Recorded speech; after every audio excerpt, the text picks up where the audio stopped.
So we're out here in the woods doing a test of the survival bag, and I'm only out here for a couple hours, but I have everything I need in case things turn to bad, which may or may not happen. But that's why you build a survival bag, right? Is to be prepared for what can happen. So as you can see, there's already a fire pit here. I have my wood, my kindling, my bigger kindling sticks in there now, and I'm gonna go and collect the smaller kindling. And so what we're gonna do is, there's not really any trees around here, because the fire has to be designated in here if you have one. So I needed a shelter close to this fire pit.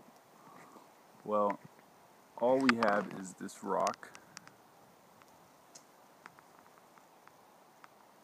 and this tree. And so what we're going to do is we're going to take the paracord and run it from the tree to the rock, and then it's going to be at an angle. I mean, we probably could get it at the highest point on the rock and run it level with the tree and make like a tube tent style shelter. The only thing that does suck is there's red ants all over the ground over here. I've been trying to kick dust and make my presence aware, I guess, and get them out of the way, but we'll see what happens. I have a pellet gun to do some squirrel hunting, not for food, if I have to for food, but mainly for the tails for fly ties, and maybe the skins. Haven't really decided, but I have survival food in my bag. I have water. There's a running creek down over there. I don't know if you can see it, but it's down there. I have a way of filtering the water and cleaning it up, and if I need to, I don't really have a way of boiling it, but I'm sure I can find a can and clean it up substantially and boil water in it if I need to. And as our shelter, we have a tarp, and that's pretty much it. That's all we have. The reason I did bring all this out here is not just for the video, but I don't know if you can see there's clouds everywhere. It rained yesterday and the day before, about 3 or 4 o'clock yesterday, and then through the night, and that's about that time today. So we're going to be prepared for it, and if it comes, I'm going to run the paracord across, make some stakes out of some sticks, and if we need to, we'll hunker down and let the rain pass. And when the rain passes, we'll head up the road and get off the mountain. I guess get out of the valley, over the mountain, and down the mountain, back home. So this is it's my get home bag test, but it's only for a couple hours. So what I have for my get home bag is the 3V Gear. It's the 3V Gear Velox 2. It has 2 front compartments. One's bigger, smaller compartment up here, bigger pouch down here, and then it's got a pouch that opens 3/4 of the way down with a mesh pocket. And then you have the main the main pocket back here, which unzips all the way down and it'll unfold like a suitcase. And then on the back, you have your Velcro pouch, or Velcro pocket for your hydration pack. And then I have my knife sheath here, which is in my pocket now. 1-quart plastic canteen. Here we have the Condor EMT pouch. It's got all my first aid kit stuff in it. Got some pain pills, Right in the Rain pad, some paracord, some gauze, some medical tape, eye drops, gloves,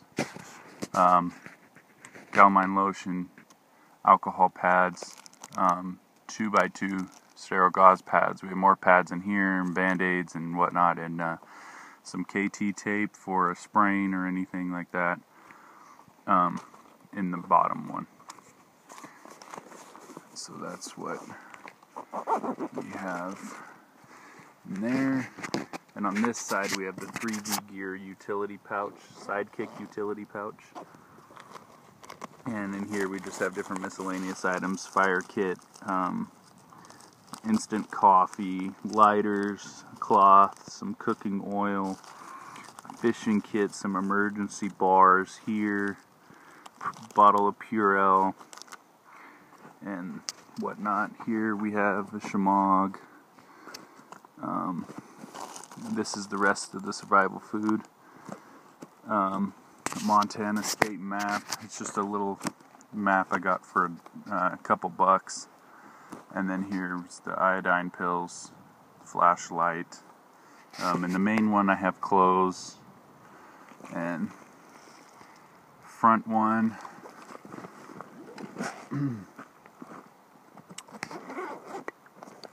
I have some pencils, another Right in the Rain pad, some glasses, some Sharpies, Blistex, super glue, a pen, BBs, and I have extra CO2 tanks in here.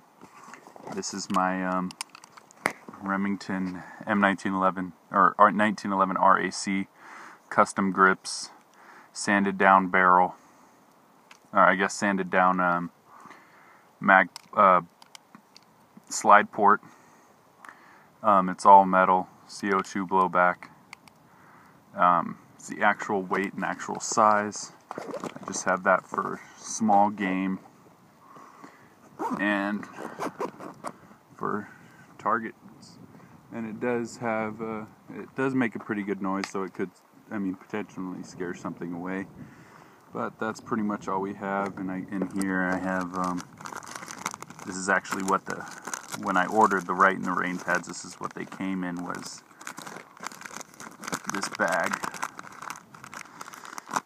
And this bag is actually waterproof, so that's why I kept it. You can put something in there if I need to, or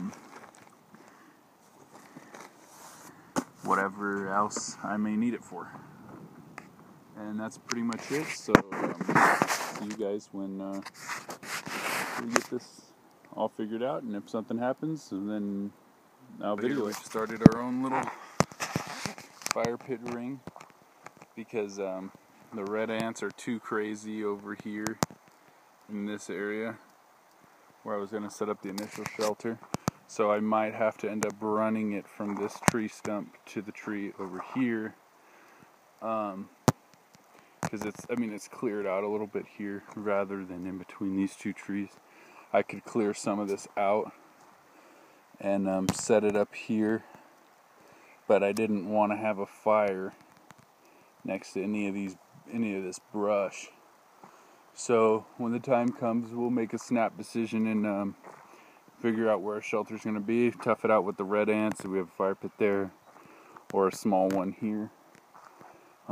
Rivers down here, all along here. So we'll just see what happens.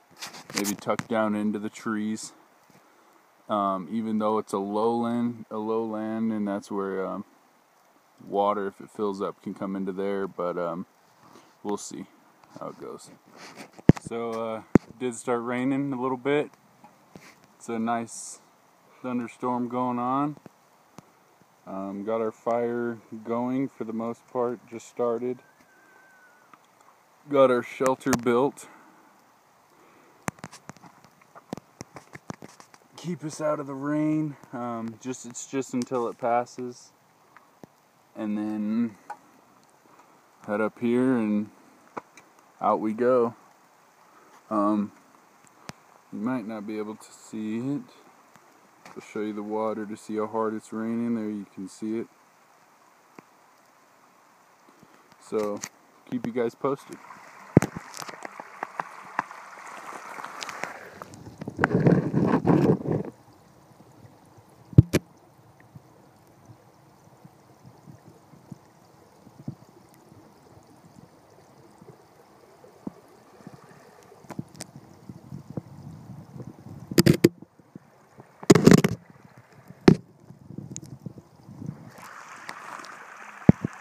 I'm back at home. It was raining pretty hard. Ended up getting back home, didn't film it. I got picked up. It was just getting a little too crazy. Didn't want to risk anything, knowing that I didn't have to. But in a survival situation, probably would have stayed out there. You would have had to stay out there. But anyways, I got picked up, came back home, and decided wanted to have a hot meal for dinner instead of some ration bars. It's the good thing about preparing and not waiting for a survival situation to happen for you to go looking for things. You want to have it before, and you want to be ready. So, my word of advice today is to be prepared.